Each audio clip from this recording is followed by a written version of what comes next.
Stuff is a word for the world as it looks when our eyes are out of focus, fuzzy. We have tended to think of all natural phenomena as responding to laws, as if, in other words, the laws of the world were like the rails on which a streetcar or a tram or a train runs, and these things exist in a certain way, and all events respond to these laws. You know that limerick, there was a young man who said, "Damn, for it certainly seems that I am a creature that moves in determinate grooves. I'm not even a bus, I'm a tram." So here's this idea that there's a kind of a plan, and everything responds and obeys that plan. Well, in the 18th century, Western intellectuals began to suspect this idea. And what they suspected is whether there is a lawmaker, whether there is an architect of the universe. And they found out, or they reasoned, that you don't have to suppose that there is. Why? Because the hypothesis of God does not help us to make any predictions. In other words, let's put it this way. If the business of science is to make predictions about what's going to happen, science is essentially prophecy. What's going to happen? By studying the behavior of the past and describing it carefully, we can make predictions about what's going to happen in the future. That's really the whole of science. And to do this and to make successful predictions, you do not need God as a hypothesis, because it makes no difference to anything.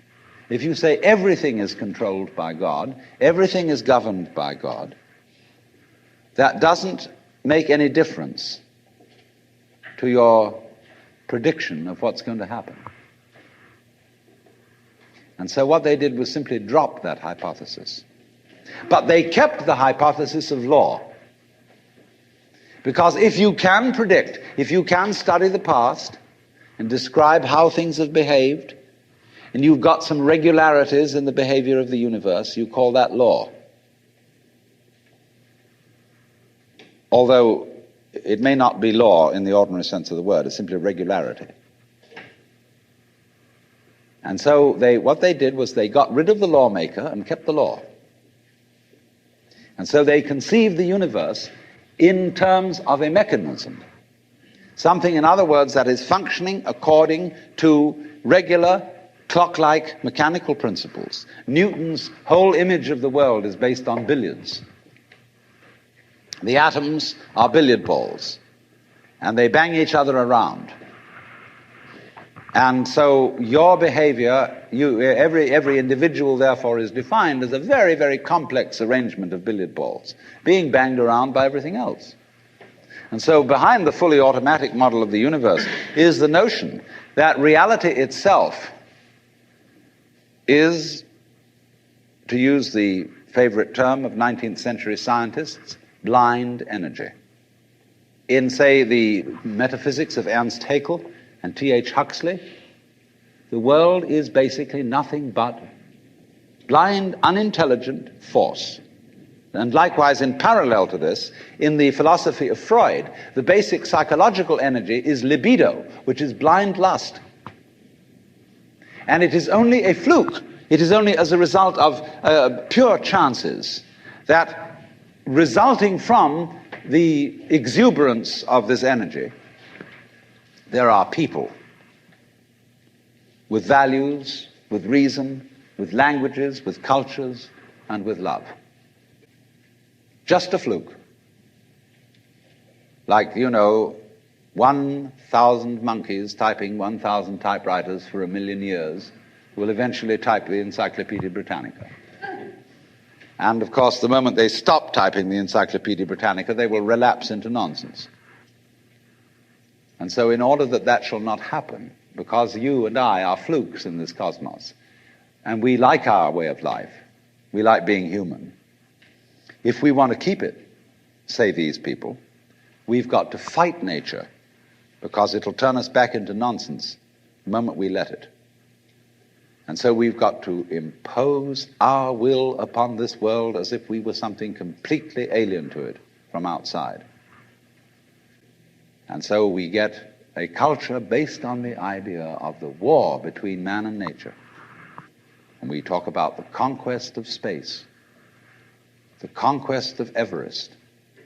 And the great symbols of our culture are the rocket and the bulldozer. The rocket, you know, compensation for the sexually inadequate male.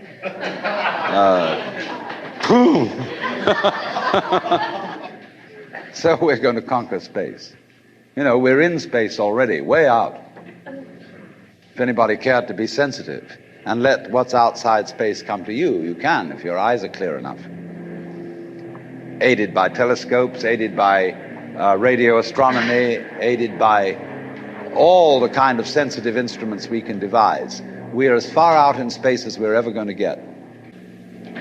But, you know, sensitivity isn't the pitch. Especially in the WASP culture of the United States, we define manliness in terms of aggression. You see, because we're a little bit frightened as to whether we are really men. And so we put on this great show of being a tough guy. It's completely unnecessary. You know, if you have what it takes, you don't need to put on that show. You don't need to beat nature into submission. Why be hostile to nature? Because after all, you are a symptom of nature. You, as a human being, you grow out of this physical universe in just exactly the same way that an apple grows off an apple tree. So let's say the tree which grows apples is a tree which apples, using apple as a verb. And a world in which human beings arrive is a world that peoples. And so the existence of people is symptomatic of the kind of universe we live in. Just as spots on somebody's skin are symptomatic of chickenpox. But we have been brought up not to feel that we belong in the world. So our popular speech reflects it. We say, I came into this world. You didn't. You came out of it. We say, face facts. We talk about encounters with reality, as if it was a head-on meeting of completely alien agencies, and the average person has the sensation that he is a somewhat that exists inside a bag of skin, the center of consciousness, which looks out at this thing, and what the hell's it going to do to me? You see? I recognize you. You kind of look like me, and I've seen myself in a mirror, and you look like you might be people. So maybe you're intelligent, maybe you can love too. And perhaps you're all right. Some of you are anyway. If you've got the right color of skin, or you have the right religion, or whatever it is, you're okay. But there are all those people over in Asia, Africa, and they may not really be people. When you want to destroy someone, you always define them as unpeople. Not really human. Machines maybe, but not people. But we have this hostility to the external world because of the superstition, the myth, the absolutely unfounded theory that you yourself exist only inside your skin. Now, I want to propose another idea altogether. And other astronomers, they say there was a primordial explosion, an enormous bang billions of years ago, which flung all the galaxies into space. Well, let's take that just for the sake of argument and say that was the way it happened. It's like you took a bottle of ink and you threw it at a wall. Smash, and all that ink spreads. And in the middle, it's dense, isn't it? And as it gets out on the edge, the little droplets are finer and finer and make more complicated patterns. See? So in the same way, there was a big bang in the beginning of things, and it spread. And you and I, sitting here in this room, as complicated human beings, are way, way out on the fringe of that bang. We're the complicated little patterns on the end of it. Very interesting. But so we define ourselves as being only that. If you think that you are only inside your skin, you define yourself as one very complicated little curlicue, way out on the edge of that explosion, way out in space and way out in time. Billions of years ago, you were a big bang, but now you're a complicated human being. And then we cut ourselves off like this and don't feel that we're still the Big Bang. But you are. Depends how you define yourself. You are actually, if this is the way things started, if there was a Big Bang in the beginning, you're not something that is a result of the Big Bang on the end of the process. You are still the process. You are the Big Bang, the original force of the universe coming on as whoever you are. See, when I meet you, I see not just what you define yourself as, Mr. So-and-so, Miss So-and-so, Mrs. So-and-so. I see every one of you as the primordial energy of the universe coming on at me in this particular way. I know I'm that too. But we've learned to define ourselves as separate from it. And so what I would call a kind of a basic problem we've got to go through first is to understand that there are no such things as things, that is to say, separate things or separate events. That is only a way of talking. And if you can understand this, you're going to have no further problems. I once asked a group of high school children, what do you mean by a thing? And first of all, they gave me all sorts of synonyms. They said it's an object, which is simply another word for a thing. It doesn't tell you anything about what you mean by a thing.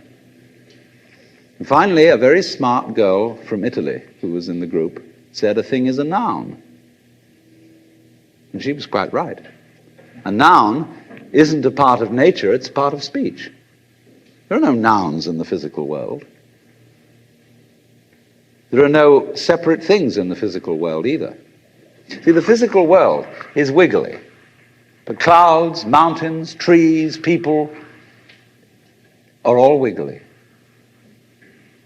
And only when human beings get working at things, they build buildings in straight lines and try and make out that the world isn't really wiggly. But here are we sitting in this room all built on straight lines, but each one of us is as wiggly as all get out. Now then, when you want to get control of something that wiggles, it's pretty difficult, isn't it? You try and pick up a fish in your hands, and the fish is wiggly and it slips out. What do you do to get hold of a fish? You use a net. And so the net is the basic thing we have for getting hold of the wiggly world. And so if you want to get hold of this wiggle, you've got to put a net over it. And I can number the holes in a net. So many holes up, so many holes across. And if I can number these holes, I can count exactly where each wiggle is in terms of a hole in that net. And that's the beginning of calculus, the art of measuring the world. But in order to do that, I've got to break up the wiggle into bits. And I've got to call this a specific bit, and this the next bit of the wiggle, and this the next bit, and this the next bit of the wiggle. And so these bits are things or events. Bits of wiggles, which I mark out in order to talk about the wiggle, in order to measure it, and therefore in order to control it. But in nature, in fact, in the physical world, the wiggle isn't bitted. Like you don't get a cut-up fryer out of an egg. But you have to cut the chicken up in order to eat it. You bite it. But it doesn't come bitten. So the world doesn't come thinged. It doesn't come evented. You and I are all as much continuous with the physical universe as a wave is continuous with the ocean. The ocean waves, and the universe peoples. And as the wave, I wave at you and say, you! The world is waving at me with you and saying, hi, I'm here. But our consciousness, the way we feel and sense our existence, being based on a myth that we are made, that we are parts, that we are things, our consciousness has been influenced so that each one of us does not feel that. We have been hypnotized, literally hypnotized by social convention into feeling and sensing that we exist only inside our skins. That we are not the original bang, but just something out on the end of it. And therefore we are scared stiff. Because my wave is going to disappear. And I'm going to die. And that would be awful. We've got a mythology going now, which, as Father Maskell put it, we are nothing but something that happens between the maternity ward and the crematorium. And that's it. And therefore everybody feels unhappy and miserable. This is what people really believe today. You may go to church, you may say you believe in this, that, and the other, but you don't. You are a fluke. You are a separate event. And you run from the maternity ward to the crematorium, and that's it, baby. That's it. Now, why does anybody think that way? There's no reason to, because it isn't even scientific. It's just a myth. And it's invented by people who wanted to feel a certain way. They want to play a certain game. See, the game of God got embarrassing. The idea of God as the potter, the architect of the universe, is good, and it makes you feel that life is, after all, important. There is someone who cares. It has meaning, it has sense, and you are valuable in the eyes of the Father. But after a while, it gets embarrassing. And you realize that everything you do is being watched by God. He knows your tiniest, inmost feelings and thoughts, and you say after a while, quit bugging me. I don't want you around. So you become an atheist, just to get rid of it. Then you feel terrible after that, because you got rid of God, but that means you got rid of yourself. You're just nothing but a machine. And your idea that you're a machine is just a machine too. So if you're a smart kid, you commit suicide. Camus said there is only really one serious philosophical question, which is whether or not to commit suicide. I think there are 4 or 5 serious philosophical questions. The first one is, who started it? The second is, are we going to make it? The third is, where are we going to put it? The fourth is, who's going to clean up? And the fifth, is it serious? But still, should you or not commit suicide? This is a good question. Why go on? And you only go on if the game is worth the candle. Now, the universe has been going on for an incredible long time. And so really, a satisfactory theory of the universe has to be one that's worth betting on. It seems to me, absolutely elementary common sense. If you make a theory of the universe which isn't worth betting on, why bother? Just commit suicide. But if you want to go on playing the game, you've got to have an optimal theory for playing the game. Otherwise, there's no point in it. This whole idea that the universe is just nothing at all but unintelligent force playing around and not even enjoying it is a put-down theory of the world. People who had an advantage to make, a game to play, by putting it down and making out that because they put the world down, they were a superior kind of people. So that just won't do. We've had it. Because if you seriously go along with this idea of the world, you're what is technically called alienated. You feel hostile to the world. You feel that the world is a trap. It is a mechanism, it's electronic and neurological mechanisms into which you somehow got caught. And you, poor thing, have to put up with being in a body that's falling apart and that gets cancer, that gets the great Siberian itch, and it's just terrible. And these mechanics, doctors are trying to help you out, but they really can't succeed in the end. And you're just going to fall apart, and it's a grim business, and it's too bad. So if you think that that's the way things are, you may as well commit suicide right now. Unless you say, well, I daren't. Because there really, after all, there might be eternal damnation in the back of the thing if I did that. Or then I identify with my children or something, and I think of them going on and without me and nobody to support them. But of course, if I do go on in this frame of mind and continue to support them, I shall merely teach them to be like I am. And they'll go on dragging it out to support their children, and they won't enjoy it. And they'll be afraid to commit suicide, and so will their children. They all learn the same lesson. So you see, all I'm trying to say is that the basic common sense about the nature of the world that is influencing most people in the United States today, the fully automatic model, is simply a myth. If you want to say that the idea of God the Father with his white beard on the golden throne is a myth, in the bad sense of the word myth, so is this other one. It's just as phony and has just as little to support it as being the true state of affairs. Why? And let's get this clear. If there is any such thing at all as intelligence and love and beauty, well, you found it in other people. In other words, it exists in us as human beings.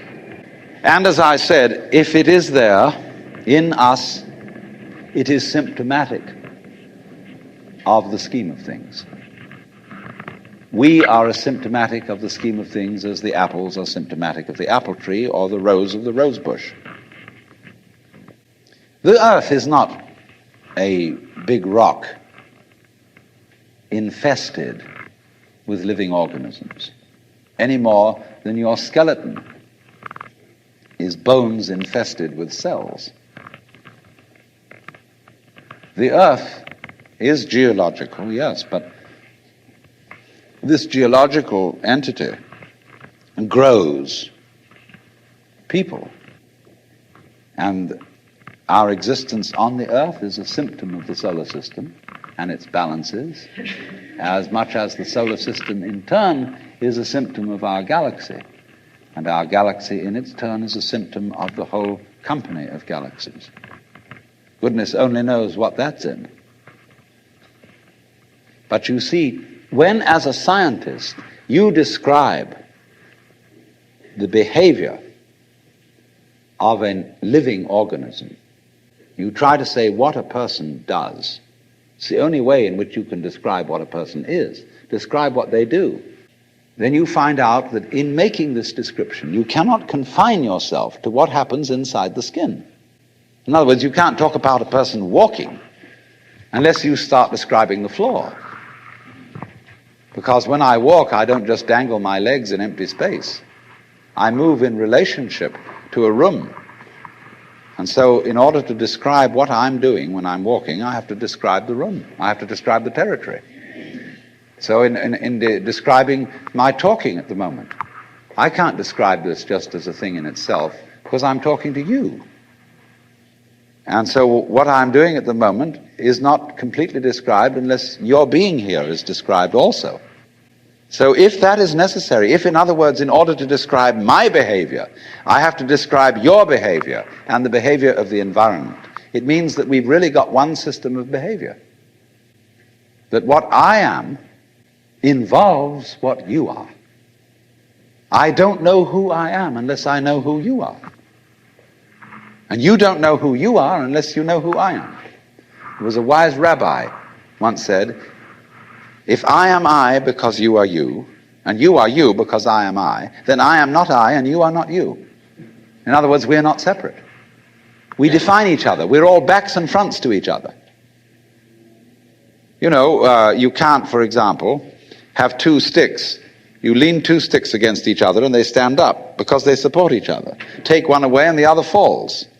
They interdepend. And so in exactly that way, we and our environment and all of us and each other are interdependent systems. We know who we are in terms of other people. We all lock together. And this is, again and again, the serious scientific description of how things happen. And any good scientist knows, therefore, that what you call the external world is as much you as your own body. Your skin doesn't separate you from the world. It's a bridge through which the external world flows into you, and you flow into it. Just, for example, as a whirlpool in water, you could say, because you have a skin, you have a definite shape, you have a definite form. All right? Here is a flow of water. and it suddenly does a whirlpool, and then it goes on. The whirlpool is a definite form, but no water stays put in it. The whirlpool is something the stream is doing. And exactly the same way, the whole universe is doing each one of us. And I see you today, and I recognize you tomorrow, just as I would recognize a whirlpool in a stream. I'd say, oh yes, I've seen that whirlpool before. It's just near so-and-so's house on the edge of the river, and it's always there. So in the same way, when I meet you tomorrow, I recognize you. You're the same whirlpool you were yesterday. But you're moving. The whole world is moving through you. All the cosmic rays, all the food you're eating, the stream of steaks and milk and eggs and everything is just flowing right through you. When you're wiggling the same way, the world is wiggling, the stream is wiggling you. But the problem is, you see, we haven't been taught to feel that way. The myths underlying our culture and underlying our common sense have not taught us to feel identical with the universe, but only parts of it, only in it, only confronting it, aliens. And we are, I think, quite urgently in need of coming to feel that we are the eternal universe, each one of us.